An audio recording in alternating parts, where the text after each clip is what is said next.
양소영 변호사의 상담소.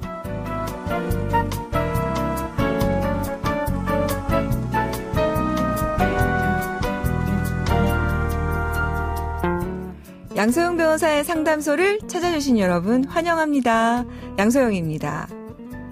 평소 야외에서 코로나19에 걸리지 않는다며 마스크를 벗고 다녔던 코로나19 확진 판정을 받고 이송되면서도 마스크를 제대로 착용하지 않는 턱스크 모습으로 환하게 웃었습니다. 그의 웃음은 어떤 의미였을까요?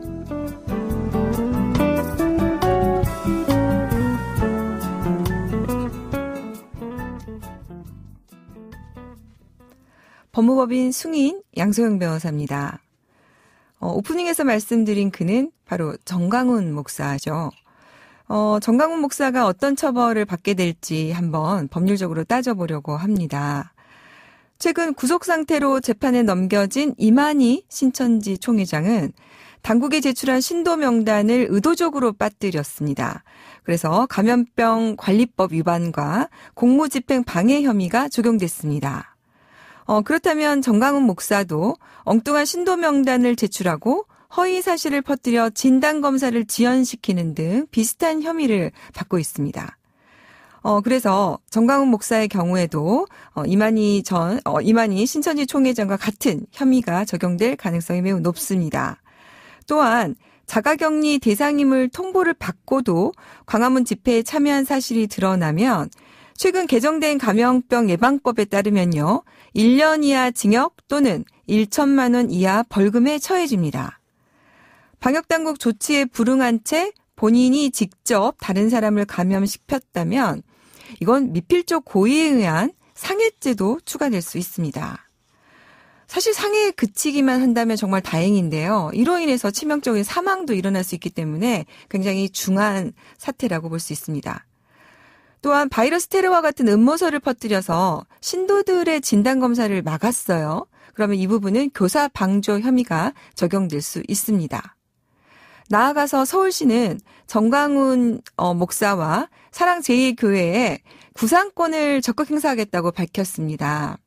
이제 구상권이라는 거는 국가나 지방자치단체처럼 이로 인해서 비용을 발생시켜야 하는 경우에 이런 문제를 일으킨 사람에게 변상을 구할 수 있는 법적인 권리입니다. 그래서 이 권리를 적극 행사하겠다는 겁니다. 양담소에서 함께 나눠볼 법률 궁금증이 있으시다면 YTN 라디오 양소영 변호사의 상담소 홈페이지에 남겨주시면 됩니다. 당신과 함께 걸어가겠습니다. 양소영 변호사의 상담소.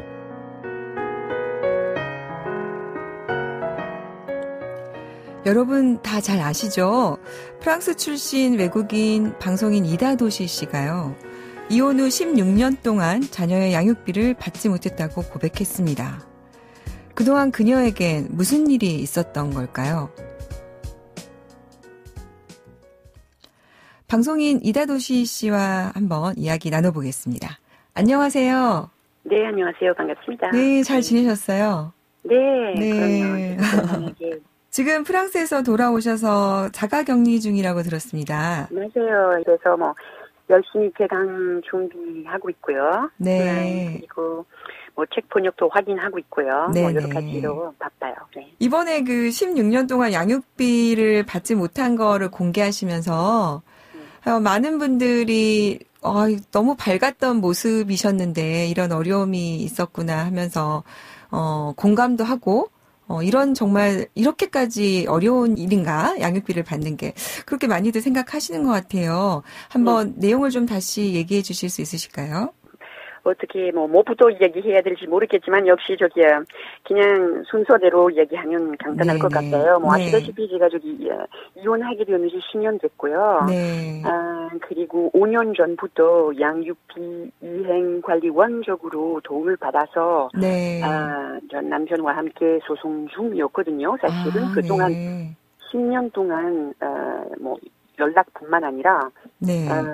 양육비 한 분도 못 받아서 결국 소송까지 하게 됐어요. 네. 그리고 이번 해 초 네. 결국 5년 동안 소송하다가 기각됐어요. 황당스럽게. 그러니까 기각될 예정이라는 이야기 네. 듣고 많이 황당했습니다. 그동안 법을 믿고 사실은 이혼했을 때 쉽지 않았어요. 그렇죠. 1년 반 걸렸고요. 항소까지 갔어요. 그리고 네. 그러면서도 결국 1년 후에 제가 양육비 맡은 것뿐만 아니라 친권까지 맡았어요. 아, 네, 그리고 그렇죠. 다행히 양용이 양육비도 아빠한테서 애들 위해서 받아야 될 권이 있었지만 조금 전에 말씀드린 대로 연락뿐만 아니라 애들이 한 분도 받아본 적 없습니다. 저 아니고 애들이 그러니까 양육비라는 게 애들한테 네네. 가는 거죠. 그러니까요. 그러니까 이렇게 됐고요. 그럼 네. 기각되면서 많이 섭섭했지만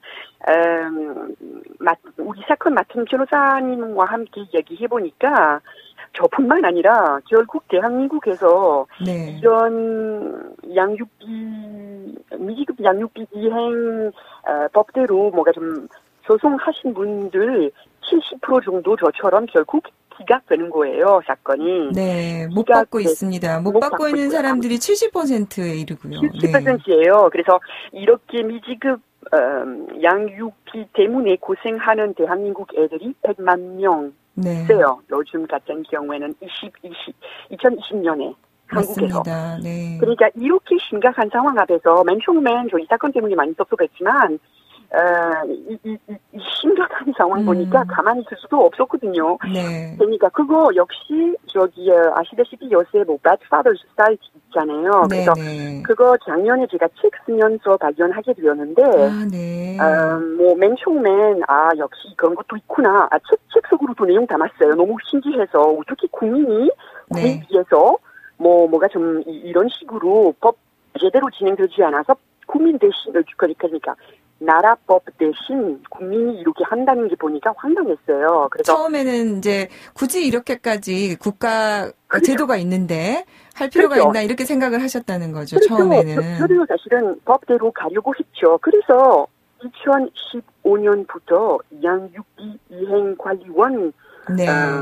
적으로 역시 소송 시작하고 그리고 네네. 도움을 받았거든요. 네. 다만 법 있긴 있어요. 네. 튼튼한 법 있지만 그러니까 구멍이 너무 많습니다. 쉽게 네. 비할 수 있거든요. 사실 이 법을 읽어보면 엄격해 보여요. 다만 현장에서 너무 쉽게 엄격한 법을 비할 수 있고요. 네네. 결국 대부분 네. 소송 길게 가더라도 네. 방법이 없고요. 잠깐만 제가 조금 궁금한 거 좀 여쭤볼게요. 네, 그러세요. 그러면은 이혼할 때 이제 판결은 받으신 거예요? 양육비에 네. 대해서? 네, 그럼요. 그런데 이제 집행을 할 수가 없으셨군요. 그렇죠. 네, 맞아요. 이게 왜 그러니까 남편을 못 찾으셔서 그랬던 건가요? 그러니까 이혼했을 때 솔직히 연락조차 하기가 조금 너무 애매했고요. 네. 그래서 1년 반 동안 이혼 소송했거든요. 그럼 네. 선생님이신데 어느 누구보다 더 잘하실 텐데 이거 공장 아니거든요. 그래서 이혼 끝났을 때 네. 솔직히 빈손으로 남아 있었고요. 결국 힘들었어요. 솔직히 애들 바로 키워야 되니까 애들 그 다음 날부터 받아 먹어야지 교육도 시켜야지 여러 가지 해야 되는데 솔직히 다시 이혼이 끝나고 나서 내 돈으로 내 힘으로 소송할 힘이 없었어요, 솔직히. 그러면 이혼 당시에 양육비는 아이당 얼마 정도나 정해지셨었어요? 그러니까 단결대로 여러 단계대로 애들 나이에 따라서 여러 방식이 있었거든요. 그러니까 네. 2012년 1월 1일부터 2013년까지 매월 120만 원씩 네. 받아야 될 권이 있었거든요. 네. 그리고 2014년부터 2017년까지 140만 원씩 그리고 2017년부터 2023년까지 네. 매월 70만 원 받아야 될 권이 있었지만 지금 그 금액을 다 합해보니까 얼마 정도 되던가요? 그러니까 계산해보니까 1억 넘어가고 나서 계산하는 네. 게 멈췄거든요. 마음이 너무 아파서 근데 그동안 못 받았던 게 제가 저희 힘으로 다 모았어요. 다 어쩔 수 없이 혼자서 애들을 키우게 됐고요. 네. 저뿐만 아니라 홀로 남기신 분들 그러거든요. 그래서 그럼요. 제가 그동안 그만큼 고생했다면 이렇게 학벌 있으면서도 사회적으로 여러 가지 하면서도 고생했다면, 네. 그러니까 경제적인 힘이 없으신 분들이 어떻게 하시겠습니까, 솔직히. 그러니까요. 홀로 네. 어린 애들과 함께 남아있으면 마음만 아프고 되게 복잡합니다, 네. 솔직히. 사실, 프랑스 같은 경우에는, 네. 이렇게 이제 양육비 문제 우리나라보다 훨씬 제도가 조금 더 마련이 되어 있잖아요. 그렇죠. 프랑스 네, 같은 경우에는 어떻게 하나요? 일단, 프랑스에서도 양육비를 안 내려고 하신 분들도 있긴 있어요. 거기서도 네. 착한 사람들만 있는 게 아니거든요. 네. 다만, 법이 엄격하게 돼 있어요. 유럽에서 보통, 독일 같은 나라, 미국에서도 엄격하게 돼 있는 걸로 알고 있거든요. 네. 일단, 심각한 케이스 같은 경우에는 도저히 홀로 남기는 부모가 만약에 양육비를 못 받을 경우에는 그리고 살기에 너무 힘든다면 네. 일단 비상 상황에 국가가 대신 양육비를 내고 그리고 네. 이후에 빚을 역시 돈을 안 내신 부모와 함께 해결하려고 해요, 법적으로. 네. 그럼 조금 또 엄격해지거든요.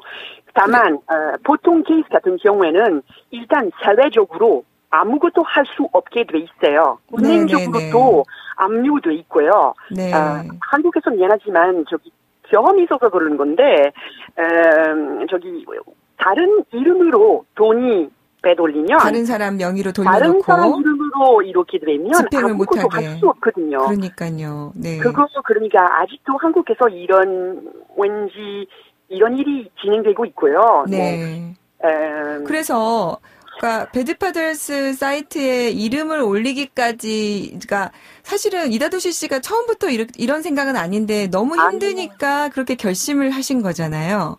사실은 너무 힘드니까 경제적인 어려움이 있었긴 있었어요. 10년 동안 제가 고생했을 때 요즘 도에 대해서 비판하시는 분들의 목소리를 못 들었거든요. 사실은 제가 혼자서 구멍 속으로 고생하긴 했어요. 해결하긴 어느 정도 하긴 했어요. 다만 이젠 양육비 말이죠. 제가 받아야 될 거 아니고 우리 애들이 그럼요. 양육비는 아이들이 받아야 할 돈이죠. 네. 애들 돈이에요. 그래서 결국 아빠 선택도 제가 했고요. 네. 그래서 애들이 성인 될 때까지 이런 정리하는 게 저희 책임인 것 같기도 한데 마음이 가장 아픈 게 이렇게 힘들게 애들을 키우는데도 이젠 큰아들도 군대에 가야 될 나이 다 되는데 저뿐만 아니라 기각됐어요. 결국 기각 방법이 없다. 오케이 반절 있다. 말이 맞다. 애들도 물론 있지만 나라가 아무것도 할 수 없다는 거 보니까 너무 많이 황당해가지고 그리고 또 뒤에 사람들이 엄청 많습니다. 지금 저희 개인 사건 때문에 농정심을 부탁드리는 게 아니고 이거 심각한 사회적인 문제예요, 사실은. 그래서 요새는 이제 사람들이 그래도 배드파더스 사이트와 관련해서 소식이 알려지면서 이제는 이제 양육비의 문제가 아이들의 생존권과 관련된 이슈다라고 이제 많이들 인식이 좀 바뀌고 있는데 같이 한번 열심히 해서 좋은 결과 있으면 좋겠습니다. 네, 저도요. 좋은 결과 바랍니다. 감사합니다. 감사합니다. 네, 오늘 인터뷰해 주신 이다도시 씨께 다시 한번 감사드리고요. 양소영 변호사의 상담소, 양담소는 다음 주 월요일에 다시 문을 엽니다. 이다도시 씨와 인터뷰 다음 주 월요일에도 이어서 준비합니다. 끝곡 라디의 엄마 들려드릴게요. 양소영이었습니다.